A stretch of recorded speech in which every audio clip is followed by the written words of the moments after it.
Hello, hi. Hey, I'm Carly. I'm a vegetarian. Again, nobody in particular. Just someone who tried Factor and would like to tell you about their experience.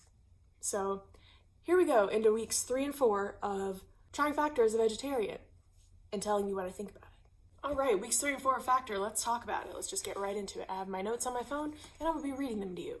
Let's go. Vegan mushroom marsala with risotto. At first, I was admittedly annoyed to see green beans as the side again, which is on me, I guess, because I selected the meals that I received, but I did it like a week in advance, so I forgot, having used my brain for a bunch of things since then. However, these green beans are some of Factor's best green beans yet, and there are a lot of Factor green beans, but I really like the flavor and texture of these. They're, quote, deep, did I already say quote? They're deep and smoky, yet sweet and savory. They must have heard the feedback from previous weeks because they are on the up and up, or however you say that. And the risotto is good too. It's exactly what it's promised, and it's pretty good. It's just about comparable to what I've had in restaurants before, like decently nice restaurants, so I can't complain about that. I love mushrooms, so definitely not gonna complain there. I would maybe just add like a hint of salt or something. If you like mushrooms, you'll definitely like this dish because there are plenty of mushrooms, and we love to see that. So my rating for the vegan mushroom masala with green beans and risotto is going to be an 8.5. It's definitely up there with my favorites, not necessarily like straight to the top, but still pretty darn good and vegan. And so I would give it like a vegan 9 out of 10. I enjoy this even as a non-vegan. I would definitely eat it again. Breaking news. Dinner time side note. One thing I noticed about the Factor chicken dishes that I got for my fiance, some of these macros are whackros because how is one meal going to have all the day's value of saturated fat? Like, y'all know I might mean to eat your food twice a day, right? Like, I don't just have this one meal a day, so, like, how are you gonna do me like that? Just, side note, I know these are supposed to be, like, dietitian approved and stuff, but, like, what? I don't get that part, sorry. Next up, I'm having the cavatappi with feta with the broccoli on the side, and it's good, I like it. It's a little light on salt and heavy on pepper, but I really don't mind. 8.5 out of 10. Not much else to say about that. It's pasta, we love pasta. Broccoli's good, pretty solid rating. Additional dinner time side note. The potatoes that came with the Gouda chicken were so good. I understand that my fiance doesn't like the Gouda so much, he finds it kind of overpowering, but I did. I really liked it. My big behind was all over those. Okay, those potatoes were like, woo! Next dish. Tofu and baked beans featuring macaroni. Quote, nice! Exclamation mark. This meal is really solid. Lots of good flavors. I love the corn and scallions. Well seasoned, didn't have to add anything. I'm not usually a huge fan of beans, but this got me to eat them all, and I enjoyed it. As far as macaroni goes, it's admittedly not what I'd envisioned as like the pinnacle of healthy eating, but I'm not about to start complaining either. It tastes good, like it's macaroni and cheese.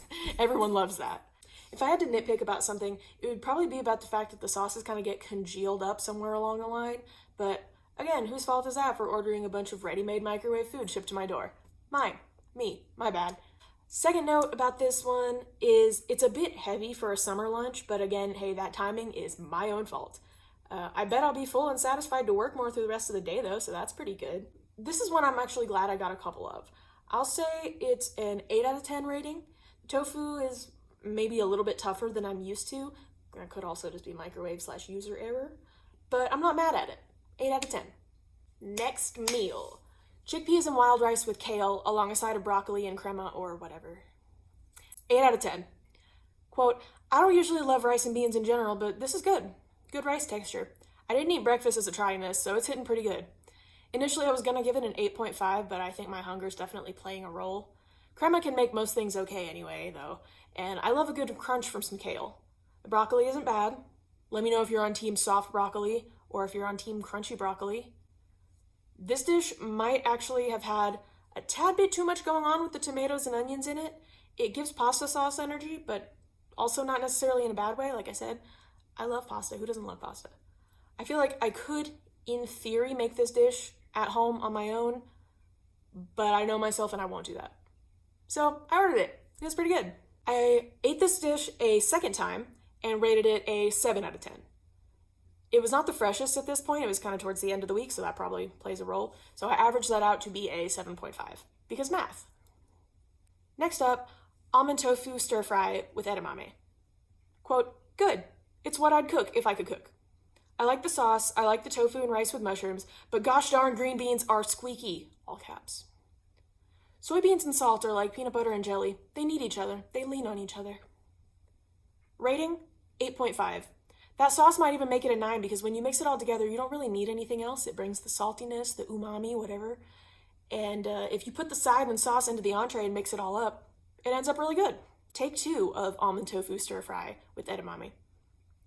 Quote, still good, entering restaurant territory. A really good home chef could probably make this, but most probably wouldn't have the energy. Sauce is good.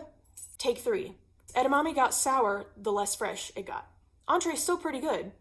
8 out of 10 total for the 3rd time specifically. Next meal.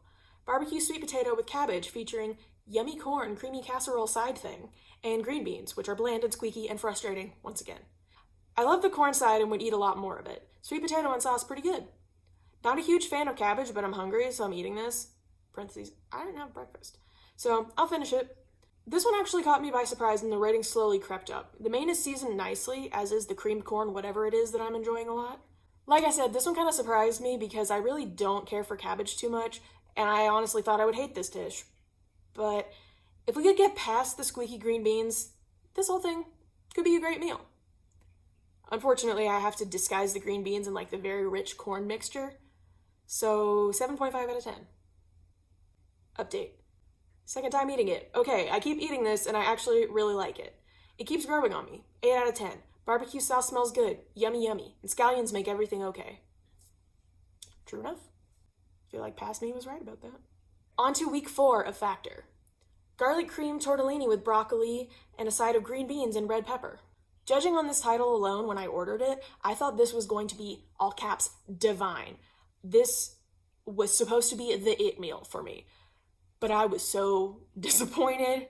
This was actually such a bummer, dude. I got a couple of these thinking there was no way they could be bad.